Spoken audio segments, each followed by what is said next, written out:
Au Centre fédéral de Boudry, on a 3 bâtiments d'hébergement. Le dernier a ouvert en mars 2020, donc on a eu beaucoup de chance parce que ça nous a permis de définir toutes les zones de quarantaine. Avec 3 bâtiments, c'est bien sûr beaucoup plus facile qu'avec 2. Dans un des bâtiments, on a toutes les zones de quarantaine, cas contact, pays à risque, cas suspect, cas positif.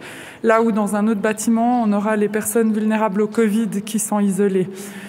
Ici, on se trouve dans le bâtiment d'émergement principal, dans lequel aucune zone de quarantaine particulière existe, mais dans lequel on a aussi dû mettre en place toutes les mesures de distanciation et d'hygiène au quotidien, avec également une information en continu aux requérants d'asile.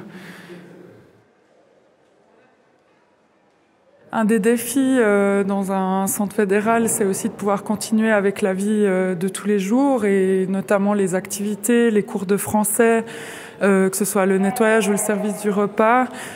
Finalement, il fallait s'assurer de pouvoir continuer avec cette offre-là, tout en respectant les différentes mesures, notamment la distance, le port du masque, certaines interdictions de rassemblement, étant donné qu'on a aussi des activités à l'extérieur.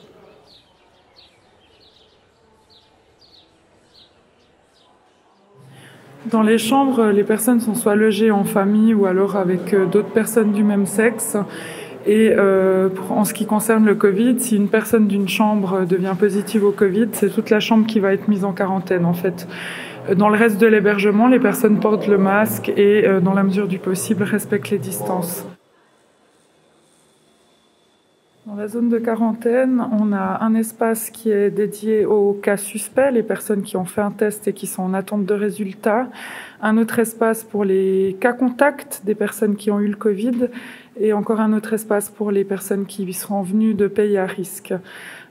Pour détecter tous ces cas de figure, on a déjà un check qui se fait à l'arrivée des personnes, ainsi que régulièrement par nos partenaires sur le site, dès qu'une personne a des symptômes, est malade ou a été en contact avec quelqu'un qui avait le Covid.